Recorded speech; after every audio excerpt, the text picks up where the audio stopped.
उफ, बेबी का दांत निकलने वाला है।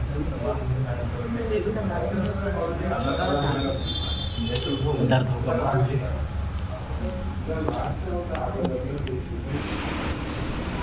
बेब्स, कैसा लग रहा है?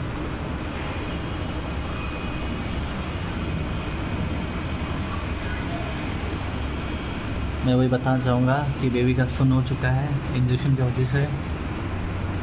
कुछ ही देर में ऑपरेशन स्टार्ट होने वाला है। दुआ कीजिए कि ज़्यादा पेनफुल ना हो। वैसे डॉक्टर तो बोला है ज़्यादा पेनफुल नहीं होगा। लेट्स सी क्या होता है।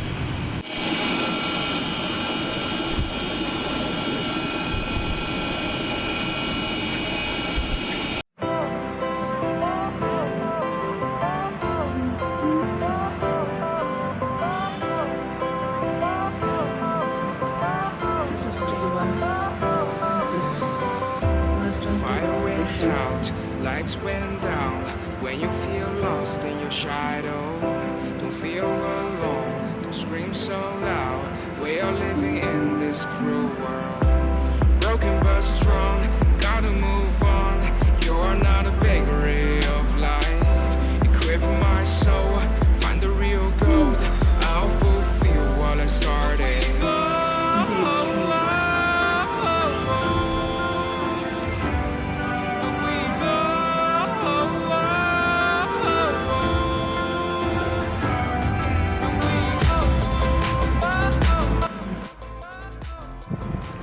जिनको नहीं पता उनको मैं बता दूं कि जो विजडम टीथ होता है जब उसको आप निकालने जाते हो तो वो एक्चुअली ऑपरेशन होता है, क्योंकि वो जगह आपका जॉ लाइन के बोन के साथ में कनेक्ट रहता है। तो जब उसको निकाल लेते हो उसके बाद उसमें स्टिचेस लगता है, चाहे वो 1 या 2 स्टिचेस लगाते हैं। एंड देन उसको रिकवर करने में थोड़ा टाइम लगता है, तो इसलिए उसका स्वेलिंग और पेन अलग लेवल का होता है। तो इसीलिए मैं रिकॉर्ड कर रही थी कि मेरा किस तरीके से रिकवर हो रहा है करके।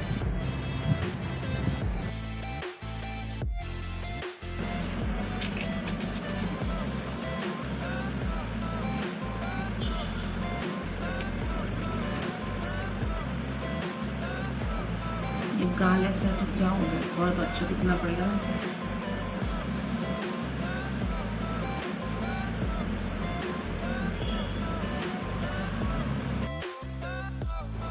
आप लोग सोच रहे हो कि मैं रेडी क्यों हो रही हूँ। एक्चुअली मैं रेडी हो रही हूँ मम्मी के यहाँ पे जाने के लिए, क्योंकि जिस दिन मेरा ऑपरेशन हुआ था उसका नेक्स्ट डे ही मेरी दोनों बहन आउट ऑफ स्टेशन गए थे और मम्मी तब से अकेले ही है। और मुझे एटलीस्ट 1-2 दिन के लिए मम्मी के वहाँ पे जाना था, बट स्टार्टिंग में 2-3 दिन काफ़ी पेन था और स्वेलिंग भी था, तो मैं नहीं जा पाई थी। तो अभी मैं जा रही हूँ मम्मी के यहाँ पे, और फिर मुझे टाइम से वापस आना पड़ेगा क्योंकि मुझे फिर अपना स्टिच भी खुलवाना है। सो अभी फ़िलहाल के लिए तो मम्मी के यहाँ पे मैं जा रही हूँ रेडी होके।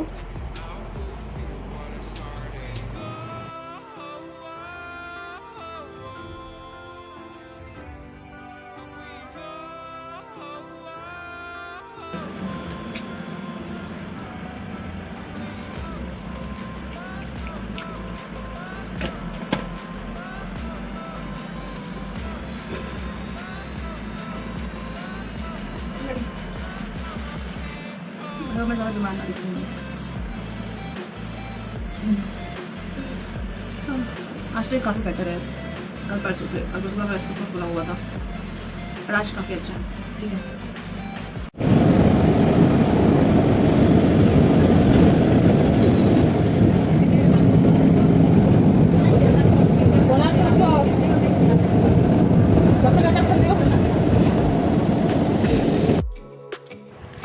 आज काफ़ी हद तक स्वेलिंग ख़त्म हो चुका है ऑलमोस्ट, बट हल्का हल्का पेन है बस। तो मैं मम्मी के यहाँ पे सोच रही थी क्या करूँ क्या नहीं करूँ, तो मैंने थोड़ा सा साफ़ सफाई करना शुरू कर दिया। इवन शादी से पहले भी मम्मी के घर जब भी जाती थी मैं, मम्मी मेरे लिए काम रखती थी कि आज ये वाला काम है, आज वो वाला काम है। तो मुझे अच्छा लगता है घर का ये सब काम करने के लिए, डेकोरेशन चेंज करना या फिर ऐसे साफ़ सफाई करके चीज़ों को रखना। तो इसलिए मैं सोची कि कर देती हूँ मैं साफ़। मेरे बहन लोग नहीं है घर पे, आएंगे तो उनको भी अच्छा लगेगा करके। यहाँ पे हर एक का फ़ोटोज़ वगैरह सब कुछ मैं इसको थोड़ा सा चेंज कर रही हूँ अलग तरीके से करने के लिए। सो होपफुली अच्छा लगे।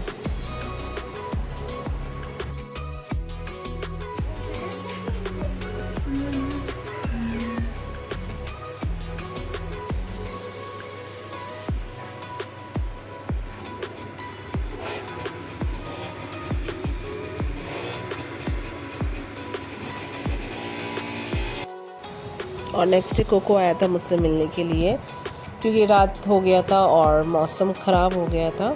सो ही जस्ट केम और उस दिन उनको वहाँ पे रुकना पड़ा, तो वो व्यू को एंजॉय कर रहा था।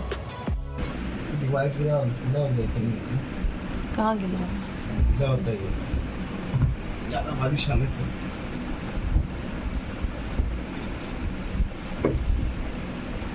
रात को कितना बज रहा है?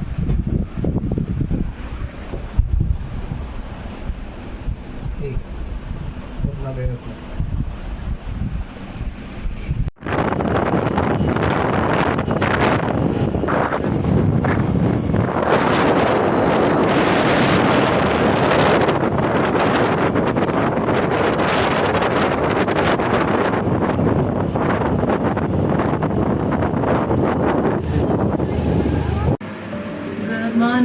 Good morning. Happy Sunday. Happy Sunday. तो यू कैन सी मैं ऑलरेडी रिकवर कर चुकी हूँ और आज जा रही हूँ मैं चर्च के बाद जाऊँगी हॉस्पिटल स्टेज को लगाने के लिए।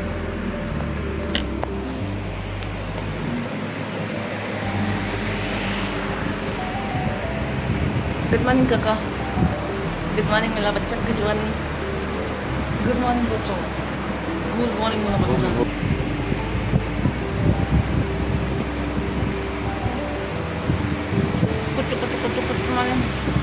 तो गर्मी लग रही है, गर्मी। सुबह वॉक करके आए हुआ है। ओह सॉरी बच्चों, सॉरी बच्चों, sorry sorry sorry sorry sorry बच्चों, सॉरी।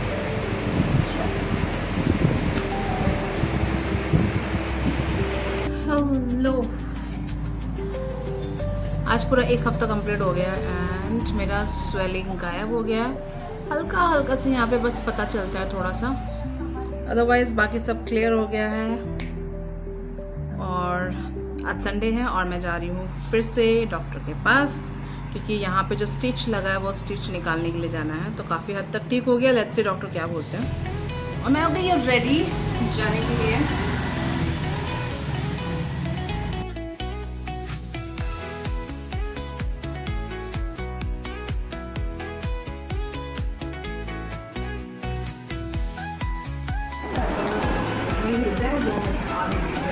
तो वैसा नहीं होगा, तो मैं ऐसे से चला रही हूँ, यहाँ से ऐसे से चला रही हूँ।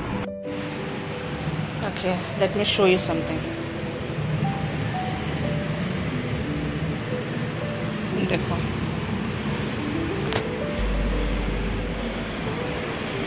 ये गुस्से में पूरा बेड का ये हाल किया है और अपने लिए घोंसला बना के सो गया। देखो कोको, ऐसा कौन करता है कोको? हाँ, पूरा बिस्तर का हाल ख़राब कर दिया पूरा। ऐसा कौन करता है बच्चा? इतना गुस्सा हो गया था? हाँ, तुम्हारा बच्चा ही करता है। अच्छा, मेरा अकेले का है ना? हाँ, तुम्हारा बच्चा कर रहा है, देखो क्या हालत कर दिया है। कोई बात नहीं, चलता है बच्चा, हम लोग ठीक कर देंगे। हाँ, कोई बात नहीं। ओके, सो मैं आ गई हूँ क्लिनिक से वापस। अपना जो मेरा विजडम टीथ का ऑपरेशन हुआ था एक हफ्ते पहले, लास्ट सैटरडे को, उसका स्टिचेस जो लगा था, आज मैं उसको खोल के आ गई। मतलब उसका जो थ्रेड था उसको निकाल के, एंड मुझे बहुत डर लग रहा था, बट स्टिल वो स्मूथ था। लाइक उसको बस कट करना था साइड से, बट मुझे इसलिए डर लग रहा था क्योंकि मेरे लिए मेरे लाइफ का ये सबसे पहला ऑपरेशन था। यस, मेरी लाइफ का ये सबसे पहला ऑपरेशन था और जिसकी वजह से मैं नर्वस नहीं, मैं बहुत नर्वस थी। बट जाने से पहले मैं प्रेयर करके गई थी कि प्रभु प्लीज़ आप संभाल लेना। एंड वहाँ जब मैं गई तो वहाँ के जो डेंटिस्ट थे, उनके जो स्टाफ थे, बहुत स्वीट थे, बहुत अच्छे थे। क्योंकि जब मैंने उनको बोला कि मुझे इंजेक्शन से डर लगता है, तो ही वॉज लाइक कि ठीक है। उन्होंने मुझे इंजेक्शन दिखाया नहीं, एंड मेरा था कि साइकोलॉजिकली कि मैं अपने आँख बंद कर दूँगी, जो भी चीज़ वो मेरे मुंह पे यूज़ करने वाले। सो मैं अपने आँख बंद कर दूँगी, मैं देखूँगी नहीं, तो मेरा दिमाग भी नहीं चलेगा कि एग्जम्पशन नहीं होने वाला है कि मतलब इससे ऐसा करने वाले, इससे वैसा करने वाले करके। सो मैं देखूँगी नहीं तो कुछ काम नहीं होने वाला है, इसलिए मैं अपनी आँखें बंद कर ली। एंड क्या था कि फर्स्ट इंजेक्शन जब वो दिए थे, उसके बाद सेकंड इंजेक्शन देने के टाइम पे उन्होंने मुझे दिखाया नहीं। मैंने उनसे पूछा आप और देने वाले हो क्या इंजेक्शन? तो उन्होंने बोला नहीं नहीं ऐसा कुछ नहीं है, क्योंकि मेरा यहाँ पे ऑलरेडी सुन हो चुका था, पहले एक स्प्रे डाल के वो सुन कर चुके थे। तो जब इंजेक्शन लग रहा था तो मुझे एक्चुअली नहीं पता चल रहा था कि ये इंजेक्शन जा रहा है करके। But they are so sweet, like बहुत अच्छे से वो डील किए। एंड मैं उनको ये भी बोल रही थी कि मैं बहुत सवाल जवाब कर रही थी, सॉरी बट मैं थोड़ा अपना नर्वसनेस को हटाने की कोशिश कर रही हूँ बात करके। तो बोले नहीं हमें तो चाहिए कि लोग जो पेशेंट आते हैं वो बात करें हमसे, क्योंकि हम खुद साइलेंट रहते हैं, घर जाके फिर हम बात करना शुरू करते हैं। एकदम स्टिल में था स्वेलिंग है क्या, ओके। तो मुझे बहुत अच्छा लगा। बट एक्सपीरियंस ऑब्वियस सा बात है कि आपके मुंह पे है, आप उसको इग्नोर नहीं कर सकते हो। मतलब बॉडी पार्ट किसी और चीज़ में, पैर हाथ में कहीं पे अगर हो रहा होता तो मैं थोड़ा बहुत आराम से लेटी होती आंख बंद करके तो चलता, बट ये मुंह पे ही है, मुंह पे यहाँ पे लाइट है, यहीं पे चल रहा है आपका मुंह पे क्या क्या चीज़ें। तो मैंने डिसाइड किया था मैं कोई इंस्ट्रूमेंट नहीं देखने वाली हूँ, let them do whatever they wants to do, करने दो उनको। एंड मैं अपने माइंड को डाइवर्ट करने के लिए पता मैं क्या कर रही थी, मैं वर्शिप कर रही थी। I was singing alive alive alive for ever more, my Jesus is alive alive for ever more. And मैं वही गुनगुना रही थी मेरे मुँह पे जब चल रहा था तब। एंड सब कुछ स्मूथली गया। दो ये half an hour almost 20 minutes का होगा, अगेन 20 से हाफ एन आवर होगा शायद, मेरे को लगता है। तो बट देन सब कुछ स्मूथली हो गया, क्योंकि ये विजडम टीथ था ना, सबसे आखिरी वाला बड़ा टीथ होता है, तो उसको निकालने में टाइम लग गया। सो मेरा एक्सपीरियंस जो रहा अच्छा रहा।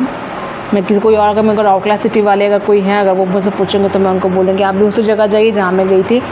तो वहाँ पे एक लड़की थी जो वहाँ पे प्रैक्टिस करने के लिए आई थी, and she was so sweet. Like first day मैं मिली उनसे, और जब मैंने उनको बोली कि मैं साइकोलॉजी स्टडी की हूँ and I am a counsellor, तो शी वाज लाइक मैम मुझे आपका नंबर मिल सकता है। एंड ऑपरेशन के बाद मैं बाहर पे ऐसे मुंह पकड़ के बैठी हुई हूँ, and she was like ma'am आपका नंबर मिल सकता है।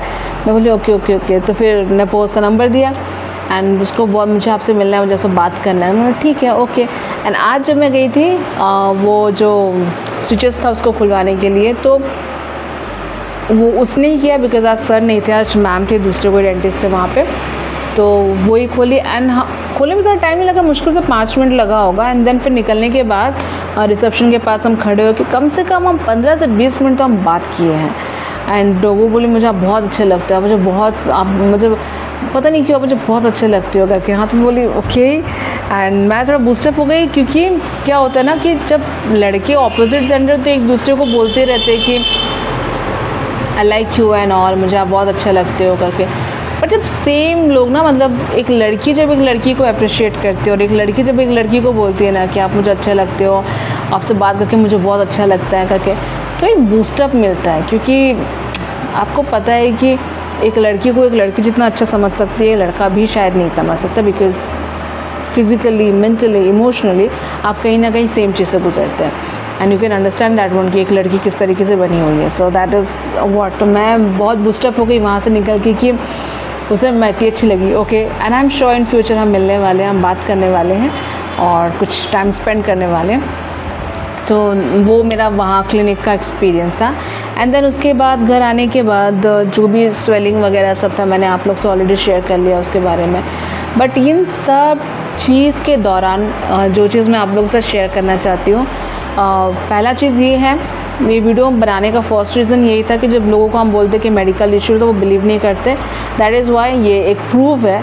अदरवाइज़ मुझे अपना मेडिकल इशू को कंटेंट नहीं बनाना है अपने यूट्यूब चीज़ों के लेके, क्योंकि नहीं चाहती मैं, though we are content creator, but मैं ये कंटेंट नहीं लेना चाहती कि जो मेरा दुखियारी चीज़ें मैं उसको आपको शेयर करूं, और मैं सिंपैथी लेना चाहती हूँ।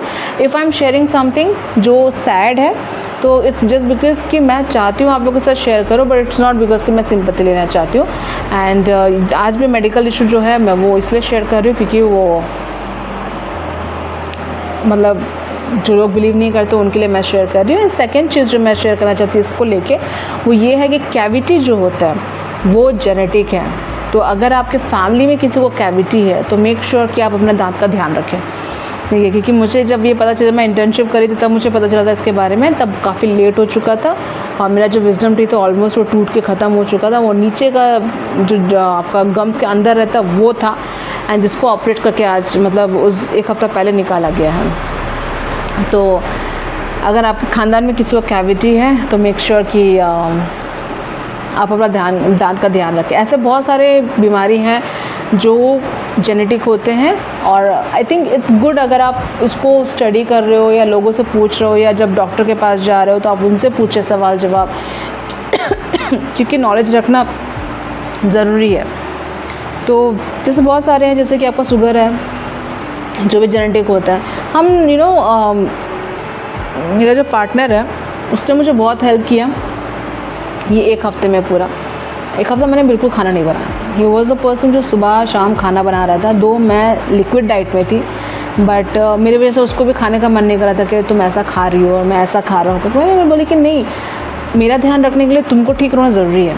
एंड इसी हफ्ते के दौरान क्या हुआ कि मेरी दोनों बहन जो है वो आउट ऑफ स्टेशन चली गई किसी काम से, मम्मी अकेले घर पर। तो 4 दिन के बाद, मेरा मतलब ऑपरेशन का 4 दिन के बाद थोड़ा स्वेलिंग जब कम हुआ, फिर मैं घर गई 2 दिन के लिए वहाँ पे। वहाँ भी नेपो गया था, शाम को जाता था और मुझे डिनर बनाने में हेल्प करता था, क्योंकि जब मैं घर पे थी तो मैं नहीं कर रही थी। वहाँ जाके अचानक फिर गर्मी में मैं मतलब हम लोग काम कर रहे तो वो आ जाता था हेल्प करने के लिए शाम को कि ठीक है हम मिल के हम डिनर बना देते हैं करके, या तो वो खा के या तो पैक करके वो घर आ जाता वापस। तो ऐसा पार्टनर मिलना मतलब it's a blessing only, and I am blessed कि मेरे पास परमेश्वर का ग्रेस है कि मुझे ऐसा पार्टनर मिला है जो एटलीस्ट मुझे ये बोल सके if I am not feeling well, और ऐसा कुछ अगर हो रहा है तो एटलीस्ट वो मुझे बोल सके कि तुम मत करो, मैं कर दे रहा हूँ, आई हेल्प यू, कोई बात नहीं, तुम रेस्ट करो, दवाई खाओ, रेस्ट करो। बिकॉज पेन किलर जब मैं ले रही थी तो वो मुझे नींद आ रहा था मुझे उसमें, क्योंकि इसका प्रॉपर्टीज़ ही ऐसा होता है कि आपको नींद आएगा पेन किलर में। तो सुबह शाम मैं 2 टाइम मैं मेडिसिन खाती थी, और मैं मेडिसिन खाने वाली लड़की नहीं हूँ। जो मेरे फैमिली है वो जानते हैं कि मैं मेडिसिन मतलब नो टू मेडिसिन वाला, मैं होम रेमेडीज़ यूज़ कर लूँगी चीज़ों को लेके, बट मेडिसिन मेरे लिए मेडिसिन नहीं है। तो मुझे काफ़ी सपोर्ट किया उस चीज़ को लेके। तो आज के डेट में लोग अलग अलग चीज़ें मैच करने की कोशिश करते हैं कि मतलब कैसा पार्टनर होना चाहिए, कैसा नहीं होना चाहिए। मुझे लगता है कि आज के डेट में जो लड़कियाँ, आज के जनरेशन की लड़कियाँ जो हैं वो जैसा पार्टनर चाहती हैं वो एक ही वर्ड है आई थिंक उसके लिए, वो है सपोर्टिव एंड रिस्पेक्ट करने वाला पार्टनर चाहिए। तो जो हर किसी के लिए नहीं हो पाता है, बट मैं यही बोलूँगी जो मेरे फ्रेंड्स, जो मेरे मेल फ्रेंड्स भी अगर वीडियो देख रहे हैं तो मैं उनसे रिक्वेस्ट करूँगी कि आपके जो पार्टनर होने वाले या हैं, प्लीज़ मेक श्योर कि आप उनको रिस्पेक्ट करें और आप उनको सपोर्ट करें, उनकी चीज़ों को लेकर उनको हेल्प करें, उनके लिए पार्टनर बने आप। जो सपोर्टर जो बोलते, जो पार्टनर बोलते, पार्टनरशिप मीन्स लाइक दोनों 50-50 आप काम करें, एक दूसरे को हेल्प करें। सो वैसा है। तो यस ऑफकोर्स ये वीडियो मैं इसलिए बनाई थी ताकि मैं आपके साथ ये शेयर कर सकूँ कि cavity is one of disease जो आपका जीन में आता है, जो जेनेटिक है। तो आप उस चीज़ को लेके आप ध्यान रखें। बहुत सारी चीज़ें ऐसी हैं जो शादी करने के लिए लोग देखते हैं कि अरे वो सेम कास्ट का है कि नहीं, सेम रिलीजन का है कि नहीं ये करके, बट मेडिकली भी आई थिंक आपको टेस्ट करना चाहिए इफ़ अगर आप अरेंज मैरिज कर रहे हो तो। लव मैरिज में तो छोड़ दो, उसमें कुछ है ही नहीं, बट इफ़ अगर आप अरेंज मैरिज कर रहे हो और आप इतना कंसर्न रख रहे हो कि सेम कास्ट का होना चाहिए, सेम रिलीजन का होना चाहिए, तो मेडिकली भी आपको आई थिंक टेस्ट करना चाहिए। बिकॉज कोई चीज़ें जो है जेनेटिक होती है, आपके ख़ानदान में अगर है, आपका पार्टनर होने वाला पार्टनर के ख़ानदान में, तो वो आप में आएगा। जैसे कि one of them very important जो चीज़ जो आपको चेक करना चाहिए before marriage is like HIV positive है कि नहीं है। HIV पॉजिटिव कि आपको पता है इन फ्यूचर आपके बच्चों के अंदर वो चीज़ आने वाला है, एनीमिया है कि नहीं है, वो भी इन फ्यूचर आपके बच्चों के अंदर आने वाला है। और साथ ही में और भी 1-2 चीज़ें हैं, ऐसा 5 टेस्ट होते हैं जो मुझे याद नहीं आ रहा, but of course depression is one of them, कि अगर आपके ख़ानदान में किसी को डिप्रेशन का इशू था, मेडिकेशन उनका चल रहा था, वो मेडिसिन ले रहे थे उस चीज़ को लेके, तो आपको भी अवेयर रहने की ज़रूरत है, बिकॉज़ वो आप में या आपके बच्चों में वो चीज़ आ सकता है। तो आपको आई थिंक ये सब चीज़ों के बारे में भी स्टडी करना चाहिए। Yes of course I am a psychology student, but मुझे मेडिकल में इंटरेस्ट है, तो मैं उसके बारे में सर्च करती हूँ, उसके बारे में स्टडी करती हूँ। और सिर्फ सर्च और स्टडी नहीं करती हूँ, जब कोई डॉक्टर मिलते हैं अलग अलग फील्ड वाले, तो मैं उनसे पूछती हूँ उनका जो फील्ड होता है उसको लेके। तो आई थिंक आपको ये चीज़ भी देखना चाहिए। और मैं तो यही बोल रही हूँ कि आप आज के डेट में ये सब चीज़ों के बारे में ध्यान रखना चाहिए। तो अपना ध्यान रखिए आप, और thank you so much for your support. आप लोग कंटिन्यू मेरा वीडियो देख रहे हैं। आई होप आप लोग इंकरेज हो, क्योंकि मेरा हमेशा ये चीज़ रहता है कि मैं आपके साथ जो भी वीडियो शेयर कर रही हूँ, मेरा पर्सनल ब्लॉग, वो आपको इंकरेज कर सके। एंड मैं अपने मोमेंट्स शेयर कर रही हूँ, ऑब्वियस बात है, कभी किसी पार्टी में जा रही हूँ या किसी से मिल रही हूँ या कुछ चीज़ शेयर कर रही हूँ। एक वर्ड जो मैंने काउंसलिंग ट्रेनिंग के दौरान, हम लोग के लिए सबसे इम्पॉर्टेंट जो वर्ड होता है वो है कॉन्फिडेंशियलिटी। ओके, तो अगर आपको ऐसा लग रहा है कि मैं अपना पर्सनल ब्लॉगिंग कर रही हूँ, तो मैं मतलब कोई भी ऐसा चीज़ जो आपका प्राइवेट चीज़ है, मैं उसको शेयर कर दूँगी किसी के बारे में, तो मेक श्योर कि मुझे, क्योंकि आई एम अ काउंसलर, तो मुझे कॉन्फिडेंशियलिटी जो है वो मेंटेन करना बहुत अच्छे से आता है। किसका नाम लेना है, किसका नाम नहीं लेना है, किसके बारे में बात करना है, किसके बारे में नहीं बात करना है, किस टॉपिक पे बात करना है, किस टॉपिक पे बात नहीं करना है। I am well aware of this, तो डोंट वरी अबाउट इट। अगर आप बोलोगे कि आपका चेहरा नहीं दिखाना, मैं आपका चेहरा अपने वीडियो में बिल्कुल नहीं दिखाने वाली। अगर आप बोलोगे आपका इंट्रोडक्शन नहीं देना है मुझे, तो मैं आपका इंट्रोडक्शन बिल्कुल नहीं देने वाली हूँ। और कुछ चीज़ों से मैं थोड़ा दूर रहती हूँ जो मैं इस वक्त आपको नहीं बता सकती हूँ, और जो वो चीज़ें मेरे आई डोंट थिंक सो कि मेरे वीडियो में कभी मैं इन फ्यूचर भी यूज़ करने वाली हूँ। तो मैं बस कोशिश करती हूँ कि मैं आपको इंकरेज कर सकूँ अपने वर्ड से, अपने वीडियो से। सो अपने दांतों का ध्यान रखें। अभी भी मेरा रिकवरी बाकी है, सो एक हफ़्ता मुझे फिर से इसको ध्यान देना है। सो अपने दांतों का ध्यान रखें, अपने हेल्थ का ध्यान रखें, बी हेल्दी, और दूसरों को भी हेल्दी बनाएं, ना सिर्फ physically but mentally, spiritually, emotionally be healthy. So thank you so much, God bless you all, keep smiling.